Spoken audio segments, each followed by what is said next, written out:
Hi hello అందరికీ నమస్కారం అండి. ఈరోజు వీడియోలో మై బర్త్డే స్పెషల్ స్వీట్ చాలా అంటే చాలా సింపుల్గా చేసుకునే స్పెషల్ టేస్టీ స్వీట్. ఇంకా టేస్ట్ అంటారా, సూపర్ టేస్టీగా ఉంటుంది. పక్కా కొలతలతో చూపిస్తున్నా, మీరు కూడా తప్పకుండా ట్రై చేసి టేస్ట్ మీకు ఎలా అనిపించిందో చెప్పండి. కావలసినవి 4 టీ కప్స్ ఫ్యాట్ పాలు, కాచి చల్లార్చినవి లేదా పచ్చి పాలు ఏదైనా తీసుకోవచ్చు. 1 టీ కప్ పంచదార, 1 టీ కప్ కరాచీ నూక, పావు teaspoon vanilla essence, whipping cream vanilla లేదా చాక్లెట్ ఫ్లేవర్లో, ఇంకా డ్రై ఫ్రూట్స్. స్వీట్ అంతా ఉడికే వరకు లో ఫ్లేమ్లో పెట్టి కలుపుతూ ఉండాలి. త్వరగానే అయిపోతుంది.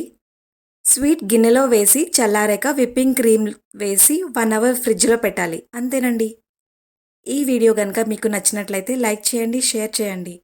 ఇంకా సబ్స్క్రైబ్ చేయకుండా చూస్తున్నట్లయితే సబ్స్క్రైబ్ చేయండి. Thank you.